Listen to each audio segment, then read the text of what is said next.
Menjadi sebuah impian yang telah dinanti cukup lama, kini kedua pasangan selebritis Roger Danuarta dan Cut Meyriska diketahui baru saja melangsungkan ibadah di Tanah Suci. Tidak hanya berdua, Roger dan Cut Meyriska juga memboyong kedua anaknya untuk melakukan ibadah langsung di Masjidil Haram. Menjadi sebuah experience untuk kali pertama bagi kedua anaknya.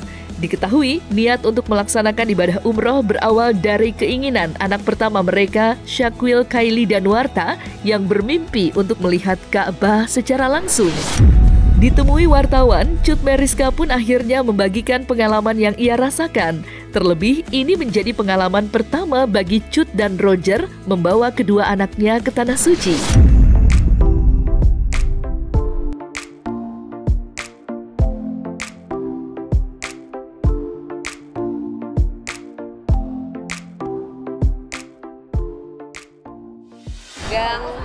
Pengen cium, itu permintaan anakku yang pertama gitu. Dia umurnya 3 tahun.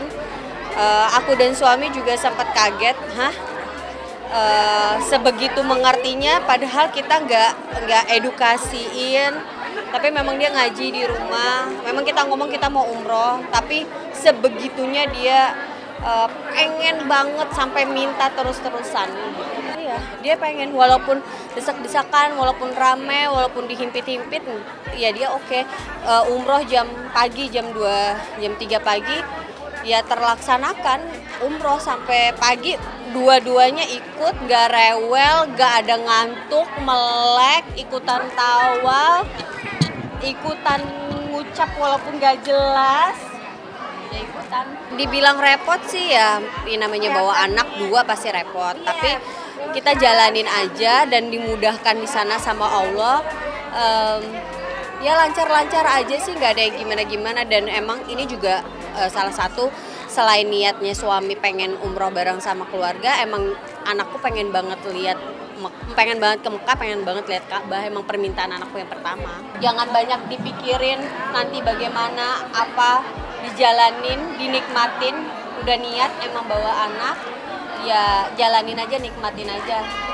Dan nyampe sana, Masya Allahnya dimudahkan juga sama Allah. Gak ada ngerasa kesusahan, gak sakit sama sekali. Umroh pagi jam 2 pagi juga mereka tetap ikut. Mereka gak ada ngerasa kayak bajunya kebuka atau apa. Mereka nyaman, mereka melek, mereka nikmatin walaupun didesak-desak, dihimpit-himpit. Gak ada yang nangis. Mungkin lebih ke suami ya yang ngalamin, terus juga sama anak aku yang emang bener-bener berulang-ulang kali kayak kapan ke masjid lagi, besokannya nanya ayo mau lihat Ka'bah. Karena untuk cowok masuk kan harus pakai baju ihram kan, nggak bisa pakai baju bebas untuk dekat Ka'bah. Dan emang anakku pengen banget gitu. Kayak pengen kalau bisa tuh dia pengennya tiap hari gitu. Memang umur 1,5 tahun aku dan suami memutuskan memang ngaji di rumah private gitu. Setelah ngaji di rumah ya mungkin guru ngajinya juga kasih info, kasih pengetahuan, kasih pengalaman, kasih cerita. Jadinya ya dia lebih mengerti. Dan pas dijalanin gak ada rewel, naik bis berjam-jam, capek di pesawat berjam-jam, mereka nikmatin semuanya. Orang dewasa aja nyium Ka'bahnya itu susah, ini malah yang kecil akhirnya bisa gitu, kasih semangat. Ya, dimudahkan karena dia emang pengen banget. Malahan yang paling kecil umur 1 tahunan itu tuh muterin sendiri, mau jalan sendiri gitu. Waktu udah mulai agak desek-desekan ya kita gendongin gitu. Nggak ada ya, dimudahkan semua, alhamdulillah. Yang penting niatnya itu emang pengen ibadah, minta dimudahkan, dilancarkan karena bawa anak-anak. Ya nyampe sana juga semuanya dimudahkan dan dilancarkan. Mungkin ini sebenarnya suamiku ya, misal kalau anakku lancar ngomongnya pengen ngobrol bareng keluarga. Terus waktu sebelum nikah, kalau nikah emang pengen bawa orang tua aku umroh bareng. Tapi karena waktu itu aku hamil, suami berangkat sendiri, terus habis itu COVID, belum sempat pergi bareng-bareng. Nah ini dilakuin semuanya sekarang.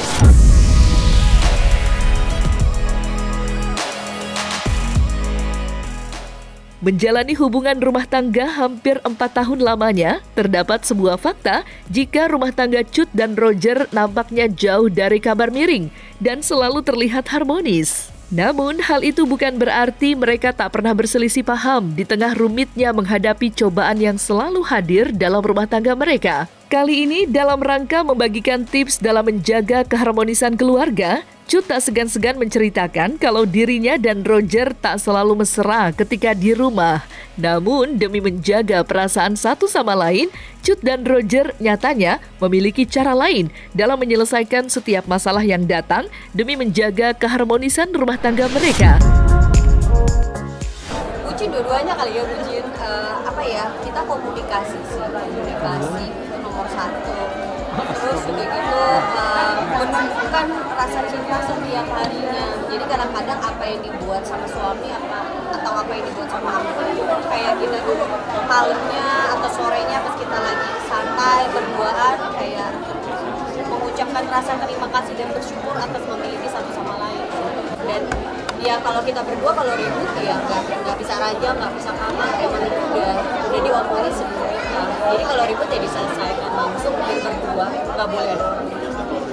Hal-hal kecil sebenarnya nggak penting sih, ya paling masalah kayak anak, maunya aku bawa kemana, suamiku maunya bawa kemana, karena suamiku kalau soal anak dominan banget ya, dia pengen sesuai apa yang dia pengen gitu, dia jaga banget semua perkembangan soal anak-anak, entah itu sekolahnya, entah itu ngajinya, entah itu lesnya, apapun itu tuh suami tuh nomor satu banget soal anak. Kita handle sendiri, bener. Dan juga jangan ya juga sebagai bantuan aja. Jangan juga kan banyak juga netizen yang bilang makanya urus sendiri dong gitu kan segala macam. Ya balik lagi dapur orang kan gak ada yang tahu. Satu, kedua memang itu ada kita. Dia memperlakukan itu ada kita. Dia mencubit, menjepit, melempar, menjambak, begini, itu semuanya ada kita. Ada di ruangan sebelah. Ada di ruangan sebelah. Kan kadang-kadang kita kan butuh yang namanya ke toilet, kita butuh namanya makan, kita butuh namanya mandi. Pada saat itu aku dan Roger lagi nggak ngambil kerjaan. Pasti tahu dong ya, kemarin tuh memang kayak beda sama tahun ini, emang kerjaan kita lagi banyak banget. Tapi waktu kemarin itu yang setahun setengah yang lalu memang kerjaan kita lagi nggak ada. Kita lagi nggak ambil kerjaan kecuali endorse doang gitu kan. Paling cuma sama bisnis, tapi bisnis kan juga nggak yang kayak visit karena masih COVID. Waktu itu COVID-nya kalau nggak salah masih yang tinggi banget gitu kan. Jadi kayak cuma di rumah aja waktu itu kerjanya. Jadi memang itu diperlakukan di mamaku lagi sholat di sampingnya, habis itu akunya lagi di ruangan sebelah, ada di tempat. Jadi memang aku dan Roger tipenya kalau anak nangis itu, Roger tuh ya Roger kan ke anak wow banget kan. Dia catat setiap anaknya nangis jam berapa, jam berapa, jam berapa. Begitu kita lagi ada waktu, kita lagi nggak meeting Zoom atau kita lagi nggak megang handphone segala macam, kita playback lah di rumah CCTV itu apa terjadi. Ternyata itu terjadi. Ini suster baru kerja itu 1,5 bulan, tapi memang anakku kayak trauma banget.